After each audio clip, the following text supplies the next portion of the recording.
कल हम लोगों ने देखा था कि जब भी कोई फ्लूइड फ्लो करे, फ्लूइड का मतलब समझते हैं? फ्लूइड का मतलब लिक्विड नहीं, लिक्विड और गैस दोनों। फ्लूइड की कैटेगरी में लिक्विड और गैस दोनों ही आते हैं। तो जब भी कोई फ्लूइड फ्लो करता है तो फ्लो के दौरान उसके पास 3 तरह की एनर्जी होती है। एक को हम काइनेटिक एनर्जी कहते हैं, एक को हम पोटेंशियल एनर्जी कहते हैं और एक को हम प्रेशर एनर्जी कहते हैं। तो ये जो फ्लूइड के पास प्रेशर एनर्जी है, ठीक ना, प्रेशर एनर्जी के कारण ही फ्लो होता है। प्रेशर एनर्जी के कारण क्या होता है? Flow. Flow is always occurs from higher pressure to lower pressure, ठीक है। प्रेशर डिफरेंस के कारण फ्लो। तो वहाँ जो फ्लो एनर्जी, जो प्रेशर के कारण जो एनर्जी आ रही है, उसी पार्ट को हम क्या कहते हैं? फ्लो एनर्जी या फिर फ्लो। बर्नौलीज थ्योरम में आप पढ़ेंगे, कल मैंने बताया था क्या आएगा भाई? P by rho plus v square by 2 plus C is equal to constant, ठीक ना। बर्नौलीज थ्योरम भी एक तरीके से कंजर्वेशन ऑफ एनर्जी को दर्शाती है। जब कोई फ्लूइड फ्लो हो रहा हो तो ये एनर्जी का जो सम है ये हमेशा क्या रहता है? कांस्टेंट है, ठीक है। इसमें ये वाला जो हिस्सा है P बाई रो, इसको साइड कर लीजिए। P बाई रो, इसे ही थर्मोडायनेमिक्स में हम क्या कहते हैं? फ्लो एनर्जी और फ्लो। थर्मोडायनेमिक्स में इसी P बाई रो को हम फ्लो एनर्जी या फिर फ्लो वर्क के नाम से जानते हैं, ठीक है। ध्यान दें, रो क्या होता है भाई? डेंसिटी। ये हम लोग ने प्रॉपर्टीज के अंदर पढ़ा। Density is equal to mass by, ठीक है। अगर आप इस डेंसिटी को 1 बाई रो कर दें तो ये क्या हो जाएगा? Volume per unit. ध्यान दें, वॉल्यूम एक एक्सटेंसिव प्रॉपर्टी है और मास भी एक एक्सटेंसिव प्रॉपर्टी है। यानी ये दो एक्सटेंसिव प्रॉपर्टी का क्या है? रेशियो है। इसका मतलब ये कोई ना कोई क्या होगा? Intensive property. हमने पिछले क्लासेस में पढ़ा, जब हम प्रॉपर्टी पढ़ रहे थे, कि किसी दो एक्सटेंसिव प्रॉपर्टी का जो रेशियो होगा that will always be N intensive property. यानी वॉल्यूम अपॉन मास भी कोई ना कोई इंटेंसिव प्रॉपर्टी तो होगा। और याद कीजिए, हमने पढ़ा था एक टर्म स्पेसिफिक। स्पेसिफिक टर्म पढ़ते समय हमने बताया था कि यदि किसी एक्सटेंसिव प्रॉपर्टी के सामने कौन सा वर्ड लग जाए? स्पेसिफिक, तो वो प्रॉपर्टी क्या बन जाती है? इंटेंसिव बन जाती है। स्पेसिफिक वर्ड लगाने का मतलब क्या था? उस एक्सटेंसिव प्रॉपर्टी को हम यूनिट मास से क्या कर देते थे? डिवाइड कर देते। अब देखिए, यहाँ वॉल्यूम एक एक्सटेंसिव प्रॉपर्टी है जिसको यूनिट मास से क्या कर दिया गया? डिवाइड। तो ये कौन सी प्रॉपर्टी बन जाएगी? स्पेसिफिक। स्पेसिफिक वॉल्यूम क्या है? Volume per unit mass is called specific volume. बात समझ में आ रही है ना? स्पेसिफिक वॉल्यूम को हम लोग सिंपली स्मॉल v से क्या करते हैं? रिप्रेजेंट करते हैं। अब देखिए, यहाँ पर ये जो P बाई रो है, तो P और 1 बाई रो के लिए, 1 बाई रो के लिए सिंपली क्या लिख सकते हैं? Specific volume. तो प्रेशर इनटू स्पेसिफिक वॉल्यूम, ये किसको रिप्रेजेंट करेगा? फ्लो एनर्जी को या फिर फ्लो वर्क। बात समझ में? ये चीजें हम लोगों ने डिस्कस की, ठीक है। एक एनर्जी और भी है, इसे हम कहते हैं थर्मल एनर्जी। हमने मैकेनिकल एनर्जी देखी, हमने फ्लो एनर्जी देखी, और एक एनर्जी कौन सी देखनी है हमें? थर्मल। इसके विषय में मैंने कल बताया था कि एनी टाइप ऑफ हीट, किसी भी रूप में जो हीट होता है वो किसका एग्जाम्पल है? थर्मल एनर्जी का। बात समझ में आ रही है? तो ये कुछ बेसिक एनर्जीज थी जो कि हम एनर्जी इन थर्मोडायनेमिक्स में पढ़ते हैं। थर्मल एनर्जी और मैकेनिकल एनर्जी में एक बहुत बड़ा डिफरेंस है, ठीक ना, थर्मल एनर्जी एंड, देखिए थर्मल एनर्जी भी कहीं ना कहीं मैकेनिकल से रिलेटेड है, लेकिन दोनों सेम नहीं है। कुछ मामलों में दोनों बिल्कुल क्या है, जो मैकेनिकल एनर्जी होती है इसे हम high grade source of energy कहते हैं, और जो थर्मल एनर्जी अर्थात जो हीट होती है इसे हम low grade source of energy कहते हैं। मैंने कल बताया था कि एनर्जी का एक क्लासिफिकेशन था माइक्रोस्कोपिक एंड मैक्रोस्कोपिक, और जो दूसरा क्लासिफिकेशन है that is high grade source of energy and low grade source of energy. इस चीज को समझें, हाई ग्रेड किसे कहते हैं और लो ग्रेड किसे कहते हैं। High grade source of energy वो एनर्जी का रूप है जिसे आप 100% किस में कन्वर्ट कर सकते हैं, वर्क में कन्वर्ट कर सकते हैं। और जब आपने मैकेनिकल एनर्जी पढ़ा तब आपने ये देखा कि मैकेनिकल एनर्जी हमने उस एनर्जी को कहा था जिसे हम कंप्लीटली क्या कर सकते थे, कन्वर्ट कर सकते थे, completely and directly converted to work by using an ideal machine. किसी आइडियल मशीन की मदद से जब हम किसी एनर्जी को डायरेक्टली और 100% किस में कन्वर्ट कर सकते हैं, वर्क में, तब उस एनर्जी को हम क्या कहते हैं, high grade source of energy. इसीलिए मैकेनिकल एनर्जी क्या थी, high grade source of energy. लेकिन यदि ऐसा नहीं होता, यानी यदि हम किसी एनर्जी को आइडियल मशीन का भी उपयोग करके 100% वर्क में कन्वर्ट नहीं कर सकते, तब उस एनर्जी को हम क्या कहेंगे, लो ग्रेड एनर्जी। और इसी का एग्जाम्पल कौन है, थर्मल एनर्जी। थर्मल एनर्जी को हम कभी भी कंप्लीटली और डायरेक्टली वर्क में कन्वर्ट 100% नहीं कर सकते, कुछ ना कुछ एनर्जी हमारी वेस्ट हो ही जाएगी। बात समझ में आ रही है? तो एनर्जी को क्लासिफाई करने का एक तरीका ये भी है, high grade source of energy and low grade source of energy. High grade वो है जिसे हम 100% वर्क में कन्वर्ट कर सकते हैं, और लो ग्रेड वो है जिसे 100% वर्क में कन्वर्ट करना संभव ना हो। हाई ग्रेड का example electrical energy, mechanical energy, wind energy, और लो ग्रेड का example thermal energy. Low grade source of energy का एग्जांपल क्या है, थर्मल। और थर्मल एनर्जी के अंदर कौन है, हीट। चाहे वो किसी भी माध्यम से मिला हो, कोयला को जला के भी हीट मिलता है, कागज को जला के भी हीट मिलता है, किसी पेट्रोल डीजल को भी जला के क्या मिलता है, हीट। हीट कहीं से भी आया हो, अगर वो हीट है तो उसे आप 100% वर्क में कन्वर्ट नहीं कर सकते bye using an ideal machine. जबकि अगर हाई ग्रेड होगा और आपके पास एक आइडियल मशीन होगी तो कंप्लीट एनर्जी को हम किस में कन्वर्ट कर सकते हैं, वर्क में कन्वर्ट। तो ये क्लासिफिकेशन समझ में आया, high grade source of energy क्या होती है और low grade source of energy. तो ये कंप्लीट इंट्रोडक्शन था आपका एनर्जी इन थर्मोडायनामिक्स। क्लियर है? देखें, तो सबसे पहले हमने एनर्जी के बारे में जाना, एनर्जी के बाद हमने पावर के बारे में जाना, ठीक ना। उसके बाद हमने देखा माइक्रोस्कोपिक एंड मैक्रोस्कोपिक एनर्जी देखा।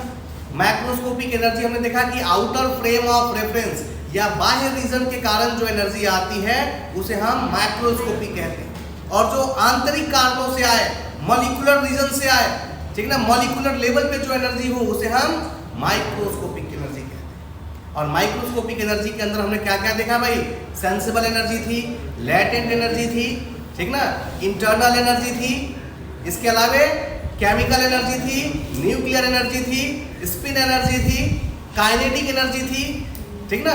जब हमने इन सारी माइक्रोस्कोपिक एनर्जी को एक साथ जोड़ दिया तो इसका सम किसके बराबर आता है, internal energy. Sum of all the type of microscopic energy is called internal energy, ठीक ना। इसके बाद हमने देखा सेंसिबल एनर्जी और लैटेंट एनर्जी। लैटेंट एनर्जी किससे जुड़ी हुई थी, फेज चेंज से। और मैंने बताया था फेज चेंज के लिए दो इंपॉर्टेंट कंडीशन होते हैं, पहला टेम्परेचर इज कांस्टेंट और दूसरा प्रेशर इज। ये दोनों कांस्टेंट होंगे तभी जाकर फेज का क्या होगा, रूपांतरण होगा, तभी उसका ट्रांसफॉर्मेशन पॉसिबल है, अदरवाइज पॉसिबल नहीं। और सेंसिबल एनर्जी हमने कहा, क्या कहा था कि सेंसिबल एनर्जी वो एनर्जी है जो काइनेटिक एनर्जी ऑफ मॉलिक्यूल्स के साथ जुड़ी हुई होती है। अगर मॉलिक्यूल्स की काइनेटिक एनर्जी बढ़ेगी तो सेंसिबल एनर्जी भी, और मॉलिक्यूल्स की काइनेटिक एनर्जी किससे जुड़ी हुई है, टेम्परेचर।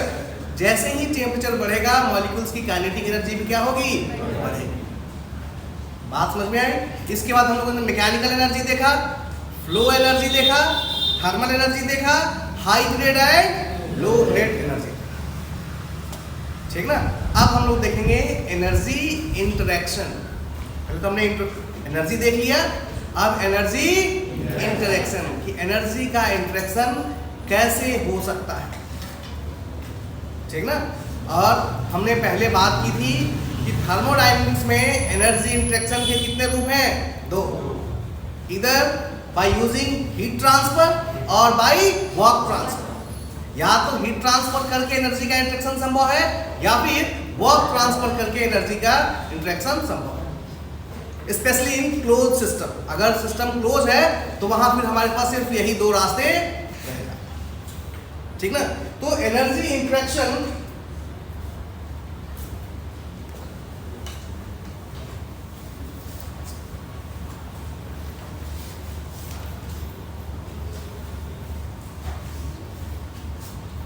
एनर्जी इंटरेक्शन के लिए हमारे पास कितने रास्ते हैं?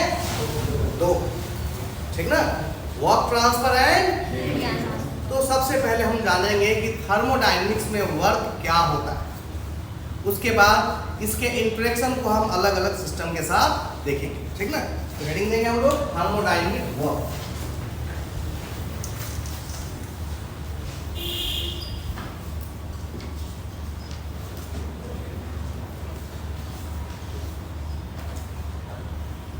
थर्मोडायनेमिक्स में वर्क क्या है, आइए समझते हैं। थर्मोडायनेमिक्स में वर्क को समझने से पहले मैकेनिक्स पढ़ा फर्स्ट ईयर में, वहां वर्क को हम लोगों ने कैसे डिफाइन किया? थर्मोडायनेमिक वर्क क्या था भाई? हाँ, F इंटू, हाँ कह सकते हैं F डॉट डी एस, ठीक ना। F इंटू एस, एस क्या था हमारा? डिस्प्लेसमेंट, और F क्या था? फोर्स। फोर्स इंटू डिस्प्लेसमेंट से हमें क्या मिलता था? वर्क, ठीक ना। मैकेनिक्स में हम लोगों ने पढ़ा कि जो हमारा वर्क होगा दैट इज F डॉट, ठीक ना। लेकिन एक बहुत इंपॉर्टेंट चीज है कि आपका ये जो ds होना चाहिए, जो डिस्प्लेसमेंट होना चाहिए, that should always be in the direction of force। अगर ऐसा नहीं है तो फिर आपका वर्क, बात समझ में आ रही है? समझे? मैंने अपने सर पे 10 kg का वजन रख लिया और मैं यहां से कॉलेज के गेट पे गया तो मैंने कुछ वर्क किया, लेकिन मैकेनिक्स कहता है कि आपका वर्क जीरो है, क्योंकि जो वेट आपने सर पे रखा था, ठीक ना, उसके कारण जो फोर्स किधर लग रहा था? एक आपने यहां मास रखा है तो ये मास किधर फोर्स लगा रहा था? mg किधर लग रहा था? नीचे की तरफ। और आप यहां से इस पॉइंट तक जाते हैं तो आपका फोर्स इस डायरेक्शन में है और आपका डिस्प्लेसमेंट इस डायरेक्शन में, तो आपका वर्क कितना हुआ? बात समझ में आ रही है? मैकेनिक्स का वर्क करता है कि फोर्स इनटू डिस्प्लेसमेंट, बट ध्यान रखने वाली बात यह है कि डिस्प्लेसमेंट किधर होना चाहिए? Must be in the direction of. बात समझ में आ रही है? तो ये वर्क अगर फोर्स के डायरेक्शन में डिस्प्लेसमेंट नहीं हो रहा तो वर्क की वैल्यू कितनी हो जाएगी? बात समझ में आ रही? अब ऐसे समझो, मैंने इस दीवार को धक्का देना शुरू किया और सुबह से शाम तक क्या करता रहा? धक्का देता रहा। बात समझ में आ रही है? तो मैंने कितना वर्क किया? जीरो, क्योंकि मैंने फोर्स लगाया लेकिन दीवार हिला क्या? डिस्प्लेसमेंट हुआ क्या? नहीं, नो डिस्प्लेसमेंट नो वर्क। ये कैलकुलेशन किसका है? मैकेनिक्स का है। यानी मैकेनिक्स में जो वर्क का सिस्टम है, या कह सकते हैं मैकेनिक्स वाला वर्क जो है वो बेईमान है, काम करा भी ले और लास्ट में पैसे भी ना दे अपना रूल बता करके। लेकिन थर्मोडायनेमिक्स में ऐसा नहीं है। थर्मोडायनेमिक्स कहता है कि वर्क हो ना हो, इससे वर्क हो रहा है कि नहीं हो रहा है, ये डिसीजन हम डिस्प्लेसमेंट को देख के नहीं लेंगे। और डायरेक्शन ऑफ डिस्प्लेसमेंट को देख के नहीं लिखा। यदि हमारी इंटरनल एनर्जी घट रही है, इसका मतलब है कि हमने वर्क किया है, हमने एफर्ट किया है ना। थर्मोडायनेमिक्स एफर्ट को ही क्या मानता है? वर्क मानता है। हमने सुबह से शाम तक दीवार को धक्का दिया तो कहीं ना कहीं मेरी एनर्जी तो कम हो रही है, मैं थकूंगा ना। तो अगर मेरी एनर्जी घट रही, इसका मतलब मैंने वर्क किया है। ये अदरवाइज है कि डिस्प्लेसमेंट हुआ कि नहीं हुआ, ये हमारा मैटर नहीं है। यदि हमने एफर्ट किया है, इसका मतलब हमने वर्क किया है। डिस्प्लेसमेंट हुआ कि नहीं हुआ, दीवार हिला कि नहीं हिला, इससे कोई फर्क नहीं। अगर मैं अपने सर पे वजन रख के 2 किलोमीटर जाता हूं, इसका मतलब कहीं ना कहीं मेरी इंटरनल एनर्जी क्या हो रही है? डिक्रीज हो रही है। इसका मतलब मैंने वर्क किया। तो थर्मोडायनेमिक्स में डिस्प्लेसमेंट इंपॉर्टेंट नहीं है, यहां पर एफर्ट इंपॉर्टेंट है। अगर हमने एफर्ट किया है तो इससे कोई फर्क नहीं पड़ता कि उसका रिजल्ट क्या है। उसका रिजल्ट क्या है, उस एफर्ट का रिजल्ट क्या है, इससे कोई फर्क नहीं पड़ता। मैंने एफर्ट किया और एफर्ट के दौरान कहीं ना कहीं मेरी इंटरनल एनर्जी क्या हुई? डिक्रीज हुई। इसका मतलब मैंने वर्क किया। तो यह अंतर समझ में आ रहा है? Work in mechanics and work in thermodynamics. Clear है? चलिए आगे बढ़ते हैं। थर्मोडायनेमिक्स में जो वर्क होता है, यहां से कई सारे क्वेश्चन आते हैं। और पिछले क्लासेस में मैंने आप लोगों को बताया था कि जो हमारा वर्क है, ये किसी भी तरह की प्रॉपर्टी नहीं है। बात समझ में आ रही है? अक्सर पूछा जाता है कि वर्क किस तरह की प्रॉपर्टी है, इंटेंसिव या। तो हमने पहले सीखा है कि जो वर्क है वो प्रॉपर्टी है ही नहीं, वर्क तो पाथ फंक्शन है। बताया था ना, पॉइंट फंक्शन है। और जितनी प्रॉपर्टीज होती हैं वो सब की सब क्या होती हैं? पॉइंट फंक्शन होती है। जबकि वर्क क्या है? Path function. और पाथ फंक्शन होने के कारण इसे हम इनएग्जैक्ट डिफरेंशियल कहते हैं ना। बताया था ना, एग्जैक्ट डिफरेंशियल और इनएग्जैक्ट डिफरेंशियल। तो थर्मोडायनेमिक वर्क में पहला पॉइंट क्या आता है? It is path function. दूसरी बात क्या देखने के लिए मिलती है भाई? पाथ फंक्शन है, that is it is not a, ये कभी भी एक प्रॉपर्टी नहीं हो सकता। क्यों भाई? क्योंकि ये क्या है? पाथ। और पाथ फंक्शन होने के कारण इनएग्जैक्ट क्या है? इनएग्जैक्ट डिफरेंशियल। मैंने बताया था एग्जैक्ट डिफरेंशियल dx एग्जैक्ट है। इसको आप 2 पॉइंट के डिफरेंस के रूप में लिख सकते हैं, x2 minus dy, y2 minus dp change in pressure, p2 minus dt change in temperature, p2 minus, जहां point 2 is the final point and 1 is the initial point. तो ये dx, dy, dp, dt they are exact differential. क्यों? Because they are point function. जितने भी point function होते हैं वो क्या होते हैं?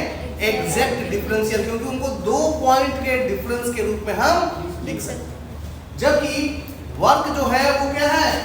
इनएग्जैक्ट है। इसको आप वर्क को हम लोग w से रिप्रेजेंट करते हैं, dw नहीं लिख सकते, ये गलत हो जाए। क्योंकि वर्क की वैल्यू 2 पॉइंट के ऊपर निर्भर नहीं करती, क्योंकि ये क्या है? Path function. पिछले क्लास में जहां मैंने पाथ फंक्शन, पॉइंट फंक्शन बताया, वहां ध्यान से उस वीडियो को देखिएगा, ठीक है? तो dw हम ऐसे नहीं लिख सकते, तो इसमें हम क्या करते हैं लिखने के लिए? d को क्या कर देते हैं? कट कर देते हैं। अब ये क्या बन गया? इनएग्जैक्ट डिफरेंस। तो इसका तरीका क्या है भाई? dw और हमने लिखा है इट इज w12, इसको हम ऐसे लिखते हैं, ना कि 2 पॉइंट के डिफरेंस के रूप में लिखते हैं। क्लियर है? इसके साथ कुछ और भी चीजें हैं थर्मोडायनेमिक वर्क के लिए कि ये ट्रांजिएंट है। ट्रांजिएंट का मतलब जिसकी वैल्यू टाइम के साथ क्या हो जाए? चेंज हो जाए। तो थर्मोडायनेमिक वर्क क्या है? ट्रांजिएंट है क्योंकि इसकी वैल्यू समय के साथ क्या होती है, चेंज हो जाती है। ठीक ना, कैसे भाई समझे जरा। ये हमारा सिलेंडर पिस्टन सिस्टम है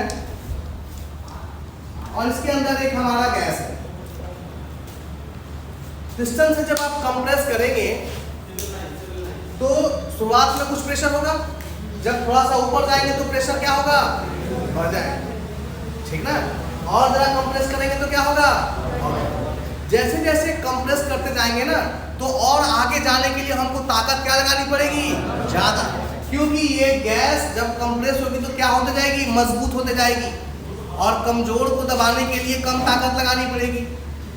जब ये पिस्टन आधा दूरी तय कर लेगा तो ये गैस क्या हो जाएगी, काफी मजबूत हो जाएगी और उसके बाद आगे और कंप्रेस करने के लिए क्या लगानी पड़ेगी, और ज्यादा ताकत लगानी पड़ेगी। यानी समय के साथ वर्क की वैल्यू क्या होगी, चेंज होगी।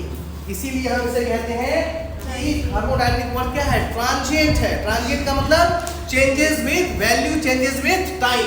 ट्रांजिएंट का मतलब क्या है, वैल्यू समय के साथ जिसकी वैल्यू चेंज। दूसरा, वर्क को हम लोग बाउंड्री फंक्शन भी कहते हैं।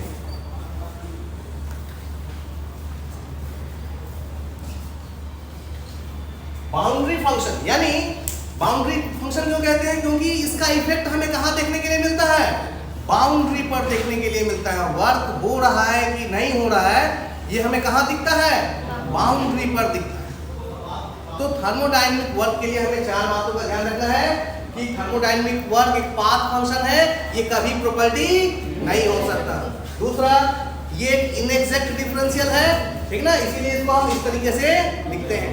तीसरा, ये ट्रांजिएंट होता है, यानी इसकी वैल्यू समय के साथ चेंज होती है। और चौथा, यह एक बाउंड्री फंक्शन है, क्योंकि वर्क हो रहा है कि नहीं हो रहा है ये हमें कहां पे दिखता है, बाउंड्री पे। सपोज ये गैस वर्क करेगी तो ये पिस्टन कहां भागेगा, तो ये पिस्टन भी देखिए एक बाउंड्री है, मैंने बताया था, इसको हम मूवेबल बाउंड्री कहते थे। इन तीनों को फिक्स बाउंड्री और पिस्टन को मूवेबल बाउंड्री। तो अगर ये पिस्टन ऊपर नीचे हो रहा है, यानी बाउंड्री चेंज हो रही है। बाउंड्री चेंज होने का मतलब कहीं ना कहीं वर्क हो रहा है, ठीक ना। अब अगर यूनिट की बात करें, वर्क की यूनिट क्या होगी भाई, तो अभी हमने पढ़ा मैकेनिक्स में वर्क क्या होता है, फोर्स इनटू डिस्प्लेसमेंट। फोर्स का यूनिट न्यूटन और डिस्प्लेसमेंट का, तो न्यूटन मीटर कल हम लोगों ने पढ़ा। This newton metre is the unit of work, ठीक ना। इसी को हम लोगों ने क्या कहा था, जूल, याद है, न्यूटन मीटर को ही हमने क्या कहा था, जूल। बात समझ में आ रही है। Now rate of doing work that is called power, Newton metre upon क्या, rate of doing work. Power को हमने कैसे डिफाइन किया था, रेट ऑफ डूइंग, कार्य करने की क्षमता को ऊर्जा कहते हैं, यही पढ़ा था ना। तो रेट ऑफ, रेट का मतलब टाइम, रेट का मतलब क्या है, टाइम, यानी इसको किससे डिवाइड कर देना है, समय से डिवाइड कर देना है। तो हमने सेकंड से डिवाइड कर दिया, न्यूटन मीटर अपॉन सेकंड, और जूल पर, इसी को हम लोग क्या कहते हैं, वॉट। बात समझ में आ रही है। तो वर्क से रिलेटेड इतनी सारी चीजों को हमें ध्यान में रखना है। बात समझ में आ रही है। चलिए पढ़ते हैं आगे। सबसे पहले जब हमने वर्क के बारे में जान लिया तो सबसे पहले हम देखेंगे क्लोज सिस्टम का वर्क। किसी भी क्लोज सिस्टम में वर्क कैसे निकाला जाए ये चीज हम लोग सीखेंगे। फिर हम लोग ओपन सिस्टम के लिए सीखेंगे, फिर हम लोग आइसोलेटेड सिस्टम के लिए देखेंगे। लेकिन फिलहाल हमें किसके लिए जानना है, वर्क इन क्लोज सिस्टम। हाँ जी, क्या क्या कुछ नहीं पढ़ेंगे, वर्क बोलेंगे। हाँ हाँ, वर्क ट्रांसफर बोलेंगे। W जो है वर्क के लिए है और DW एक पॉइंट 1 से लेकर के कहाँ तक, पॉइंट 2, लेकिन काट दिया है उसको पूरे रास्ते के लिए कंसीडर करना है, पॉइंट 1 और 2 के लिए नहीं। ये सिर्फ रिप्रेजेंटेशन है, पॉइंट फंक्शन और path function. Work in close system, तो पहले हमें एक क्लोज सिस्टम बनाना पड़ेगा, ठीक ना। और क्लोज सिस्टम जब हम लोगों ने पढ़ा था, सिस्टम टाइप ऑफ सिस्टम, हमने कहा था कि क्लोज सिस्टम वो है जिसमें सिर्फ एनर्जी का इंटरेक्शन हो, मास का इंटरेक्शन संभव, यानी मास का आदान प्रदान। ठीक है, आगे देखिए क्लोज सिस्टम में वर्क कैसे निकालें। ठीक ना, क्लोज सिस्टम का वर्क कैसे फाइंड आउट किया जाए, ये चीज हमें सीखना है। ठीक है, इसके लिए हमने एक क्लोज सिस्टम लिया है, एक सिलेंडर और एक पिस्टन लिया है, जिसमें ग्रीन कलर की ये कोई गैस दिख रही, और यही गैस क्या है हमारा सिस्टम। मैंने बताया था क्वांटिटी ऑफ मैटर। मैटर का मतलब सॉलिड, लिक्विड और गैस कुछ भी ले सकते हैं। हमने यहाँ पर ये जो गैस है इसे हमने क्या माना है, अपना सिस्टम माना है। ठीक है, और ये सिस्टम क्लोज है क्योंकि देखिए इधर से फिक्स बाउंड्री, इधर से फिक्स बाउंड्री, इधर से फिक्स बाउंड्री, लेकिन पिस्टन कौन सी बाउंड्री है, मूवेबल बाउंड्री है, ये मूव कर सकती है। लेकिन मास इसके अंदर बिल्कुल क्या है, फिक्स है।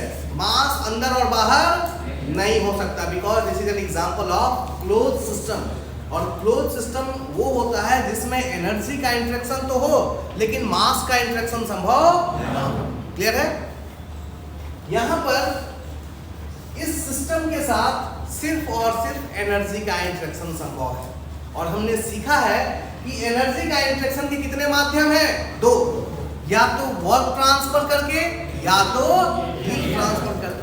कहेंगे सर कैसे, अगर आप इस पिस्टन को मूव करेंगे तो वर्क का ट्रांसफर होगा मूवमेंट ऑफ पिस्टन के कारण, या दूसरा इस सिलेंडर को आप गर्म करना शुरू कर दें तो भी मॉलिक्यूल्स की एनर्जी क्या होगी, बढ़ेगी, एनर्जी का इंटरेक्शन हो सकता है। ठीक है, तो ये दो रास्ते हैं।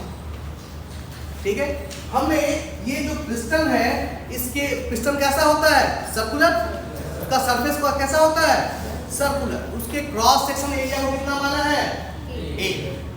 पिस्टन के क्रॉस सेक्शनल एरिया को कितना माना है, दूसरा एजम्पशन में सिस्टम को क्या माना गया है भाई, और प्रोसेस को क्या माना गया है, क्वासी स्टैटिक। क्वासी स्टैटिक का मतलब मैंने बताया था infinitely slow process, infinitely slow. यहां पर इसका एक खास मकसद है। क्वासी स्टैटिक हमने इसलिए माना ताकि जो हमारा पिस्टन है वो बहुत ही स्लोली मूव करे, और जब बहुत ज्यादा स्लो मूव करेगा तो हर एक पॉइंट किस स्टेट में होगा, इक्विलिब्रियम स्टेट में। बात समझ में आ रही है, जिसके कारण प्रेशर में जो चेंज हो रहा है उसको हम क्या मान लेंगे, नेग्लिजिबल, जिसके कारण pressure close to piston, piston के नजदीक जो प्रेशर होगा वो ऑलमोस्ट हमेशा क्या होगा, एक जैसा बना रहेगा। उस प्रेशर को हम क्या मान लेंगे, कांस्टेंट। तो क्वासी स्टैटिक का एक ही मतलब है कि थ्रू आउट 1 से 2 तक का प्रेशर क्या रहे, एक समान बना रहे। कहेगा, आप कहेंगे सर प्रेशर तो घट रहा है, P1 से P2 घट तो रहा है, लेकिन ये प्रोसेस इतना स्लो है कि जब भी आप यहां से यहां के बीच देख रहे हैं तो लगता है कि प्रेशर क्या है, एज यूजुअल है। क्यों भाई, बिकॉज प्रोसेस क्या है, क्वासी स्टैटिक। बात समझ में आ रही है, तो इसलिए ये हमारे एजम्पशन है 1 और 2 भी किस स्टेट में है, इक्विलिब्रियम स्टेट में। बात समझ में आ रही है। अब हम निकालेंगे यहां जो गैस है ये इसका कुछ प्रेशर होगा। सपोज इस गैस का प्रेशर है P, इस गैस का प्रेशर कितना है P, और ये P किसके ऊपर लग रहा है भाई, पिस्टन के ऊपर, ठीक ना। ये जो प्रेशर P लग रहा है पिस्टन के ऊपर, इसके कारण पिस्टन में कुछ डिस्प्लेसमेंट हो सकता है, प्रेशर के कारण नहीं, प्रेशर फोर्स के कारण। कल मैंने ये बात बताई थी कि pressure is a property. Pressure क्या है, एक प्रॉपर्टी है।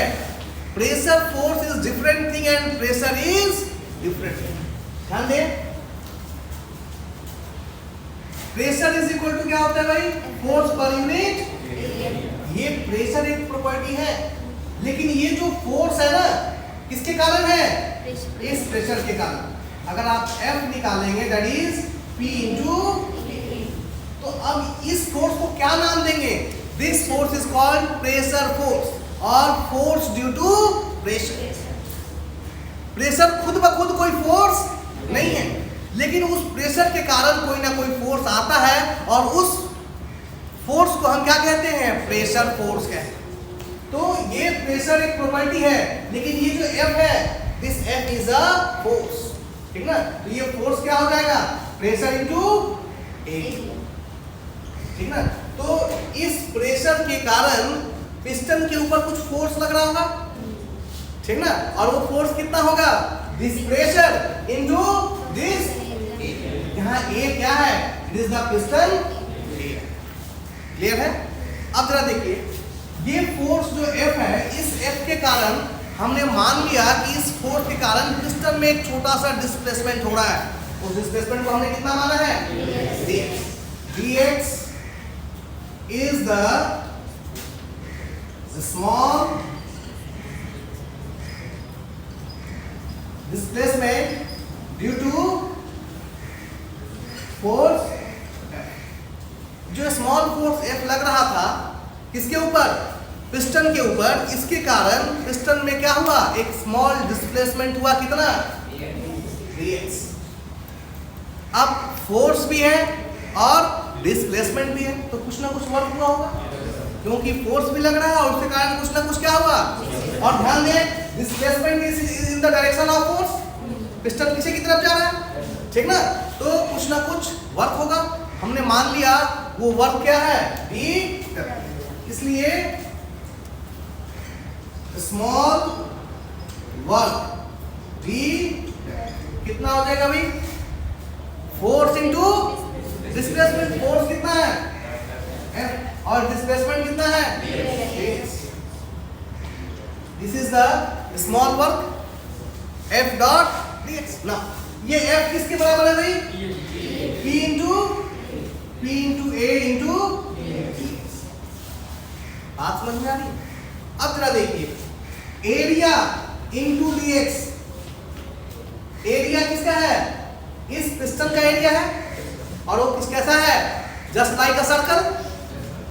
पिस्टन कैसा होता है, उसका टॉप सरफेस कैसा होता है, ध्यान दें, ये सिलेंडर एक सिलिंड्रिकल बॉडी है ना, उसके अंदर जो चीज होगी वो कैसा होगा, सर्कुलर होगी, ठीक ना। और dx क्या है, डिस्प्लेसमेंट, ठीक ना।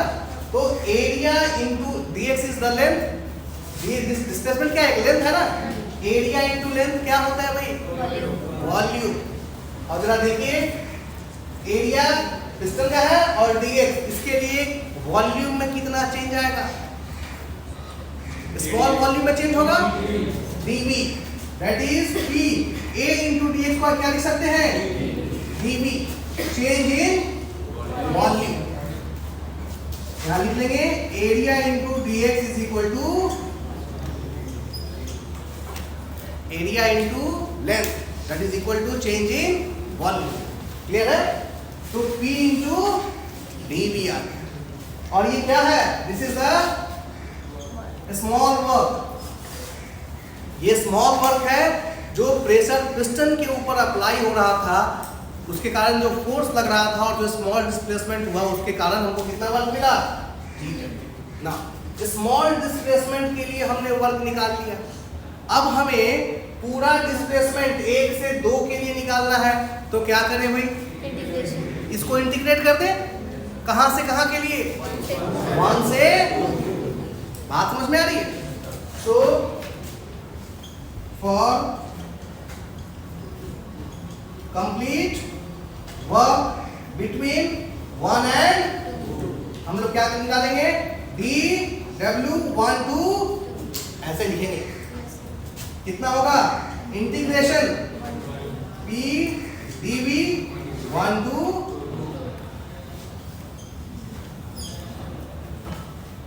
बात समझ में आ रही है कि वर्क डन कैसे फाइंड आउट, क्लियर है। इसको नोट करें अभी तुरंत।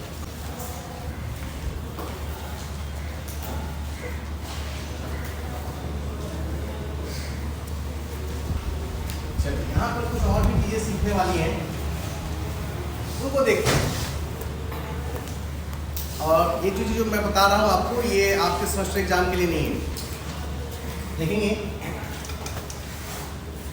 मैथमेटिक्स में आपने एरिया बाउंडेड रीजन पढ़ा है, मैथमेटिक्स में एरिया बाउंडेड रीजन, किसी कर्व के द्वारा एक्सिस पे कितना एरिया कवर किया गया, ये कैसे फाइंड आउट करें। जैसे यहाँ पर एक कर्व है 1 से अगर मैं आपसे कहूं कि इस कर्व 1 से 2 के कारण इस वॉल्यूम एक्सिस के ऊपर जितना एरिया कवर किया गया है ये निकालें, जितना एरिया कवर किया गया है अगर ध्यान से देखें तो कौन सा एरिया है?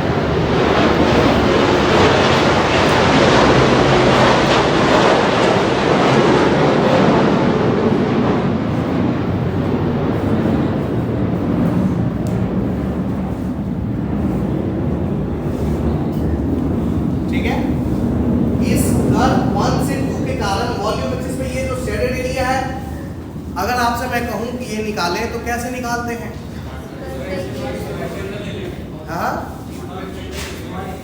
हाँ बिल्कुल, ये चीज आपने मैथमेटिक्स में पढ़ा होगा कि सबसे पहले हम यहाँ पे एक स्ट्रिप ले लेते हैं, ठीक ना? तो यहाँ पर आपने एक स्ट्रिप ABCD ले लिया, ABC, और लेकिन यहाँ देखिए B से C तक ये क्या हो रहा है? चेंज हो रहा है, जबकि यहाँ पर ये क्या है? अब हम क्या करते हैं, इसको रेक्टेंगल बनाते हैं। सबसे पहले हम इस स्ट्रिप का एरिया निकाल लेते हैं और उसके बाद उस स्ट्रिप के एरिया को क्या कर देते हैं? इंटीग्रेट कर देते हैं 1 से लेकर कहाँ तक? 2 तक। पॉइंट 1 से पॉइंट, इस तरीके से हम एरिया निकालते हैं। अब समस्या ये आती है कि इसका एरिया निकाले कैसे, स्ट्रिप का एरिया कैसे निकाले भाई? तो हम क्या करते हैं, स्ट्रिप को हम रेक्टेंगुलर मान लेते हैं। कैसे मान लिया भाई? इसके लिए वही एजम्पशन क्वासी-स्टैटिक प्रोसेस वाला यूज होता है। ध्यान दें, इस पॉइंट का प्रेशर और इस पॉइंट के प्रेशर में अंतर है, लेकिन चूंकि ये दोनों पॉइंट स्ट्रिप को हमने बहुत ही क्या माना है? छोटा माना है, तो इनके बीच बहुत ज्यादा प्रेशर चेंज नहीं आएगा। और चूंकि इनको हमने पूरे सिस्टम कैसे माना है? इक्विलिब्रियम में माना है, इसीलिए यहाँ के प्रेशर को हम क्या मान सकते हैं? कांस्टेंट। कि इस छोटे से रीजन में प्रेशर क्या होगा? कांस्टेंट। और हमने मान लिया कि किसके बराबर है? This is equal to 3। तब अब ये क्या बन गया? एक रेक्टेंगल बन गया, ठीक ना? और इस रेक्टेंगल का एरिया कितना हो जाएगा भाई? लंबाई गुने चौड़ाई। लंबाई कितनी हो गई?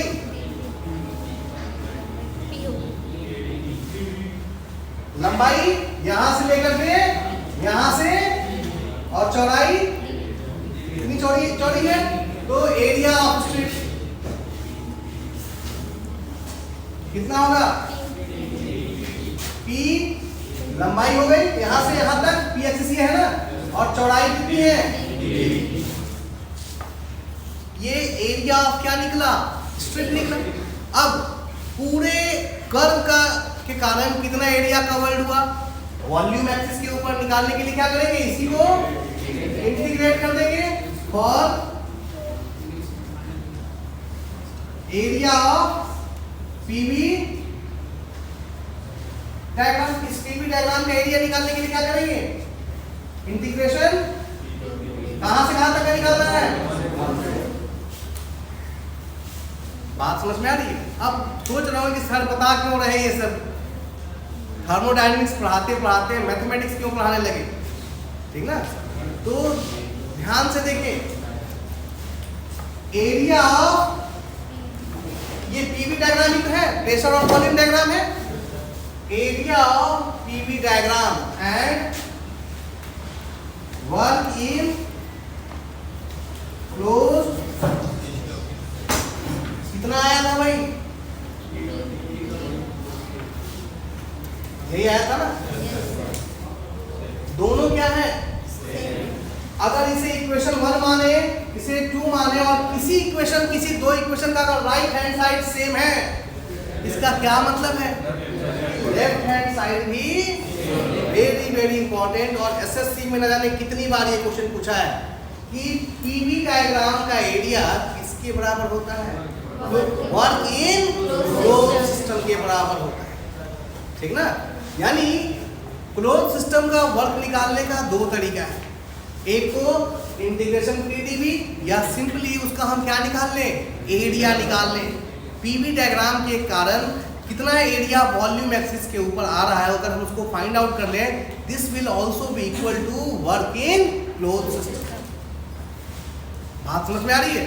तो यहाँ से एक इंपॉर्टेंट पॉइंट हमें मिलता है कि एरिया किसका, पीवी डायग्राम का हमेशा इक्वल होगा किसके, work done in closed system. Clear है? आइए आगे बढ़ते हैं। हमने क्लोज सिस्टम का वर्क सीख लिया, ठीक ना। अब हम सिस्टम को क्लोज लेंगे, लेकिन प्रोसेस को क्या करते जाएंगे, बदलते जाएंगे, ठीक ना। सिस्टम हमारा क्या रहेगा, क्लोज, प्रोसेस हमारा क्वासी स्टेटिक, लेकिन प्रोसेस का नाम क्या होगा, चेंज होगा। सबसे पहले हम वर्क निकालेंगे, वर्क इन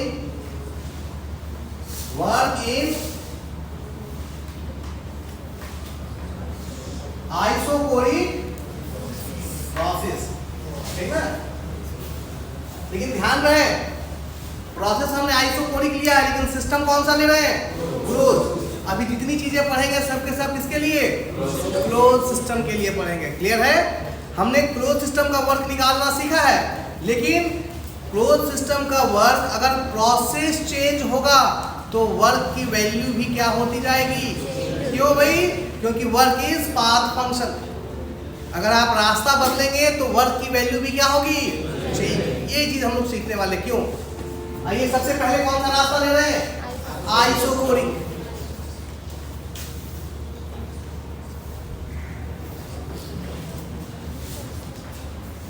लाइन कैसी बनाएगा है, आइसोकोरिक प्रोसेस के लिए लाइन कैसी ड्रॉ करें, वर्टिकल।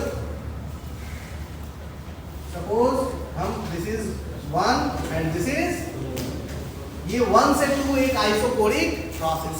कैसे समझे भाई? 1 का वॉल्यूम कितना होगा, यहां देखेंगे V1, और 2 का वॉल्यूम भी कहां मिलेगा हमको, तो V1 किसके बराबर हो गया। अगर V1 is equal to V2, इसका मतलब V is constant, that is V is equal to, बात समझ में आ गई ना। अब देखिए इस लाइन का वॉल्यूम, अच्छा वर्क निकालने का हमने कितने तरीके सीखे, दो तरीके सीखे ना। पहला इंटीग्रेशन PdV 1 to 2, और दूसरा एरिया निकाल ले। तो ये पीवी डायग्राम है, अगर हम इसका एरिया निकाल ले तो वर्क निकल जाएगा। बताइए ये लाइन वॉल्यूम एक्सिस के ऊपर कितना एरिया, पॉइंट का एरिया कितना होता है, किसी पॉइंट का एरिया कितना होगा,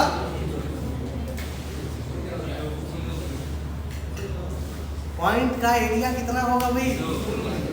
पॉइंट किसको मानते हैं, जिसका कोई डायमेंशन ना हो, जिसमें लंबाई चौड़ाई ना हो, उसको पॉइंट कहते हैं ना। आजकल पॉइंट का लंबाई चौड़ाई लिखा है क्या, लिखा है कहीं? तो पॉइंट का एरिया कितना, 0। तो ये जो प्रोसेस है, ये जो कर्व है, ये वॉल्यूम एक्सिस के ऊपर क्या बना रहा है, एक पॉइंट ही तो बना रहा है, और पॉइंट का एरिया कितना भाई, 0। कॉम्पिटिटिव एग्जामिनेशंस में कई बार पूछ रखा है किस प्रोसेस में वर्क 0 होता है। This is isochoric process. But ध्यान रखना ये है कि सिस्टम कैसा होना चाहिए, क्लोज्ड। बात समझ में आ रही है?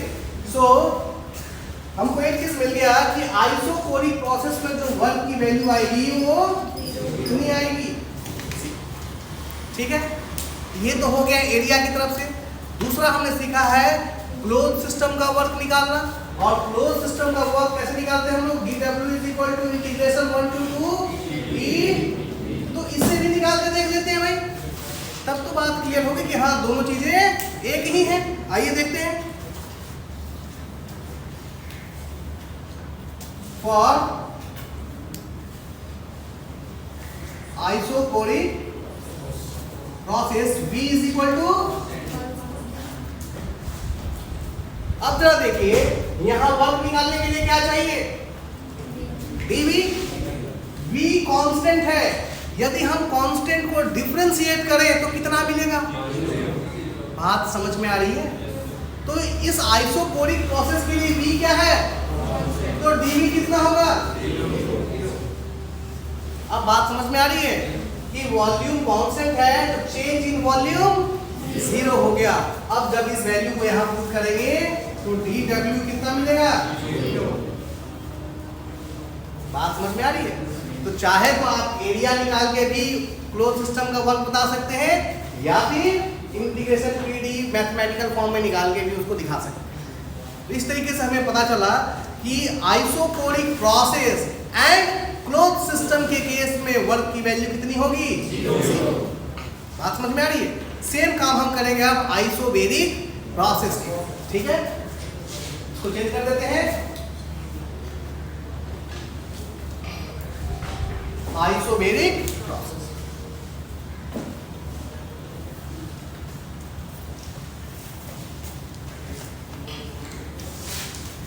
अब बताइए लाइन कैसी बनाऊं?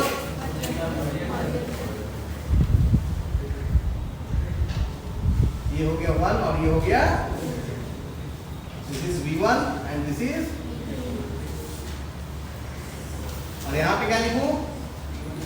यहां V1 is equal to V2। ये है। अब देखिए भाई, फॉर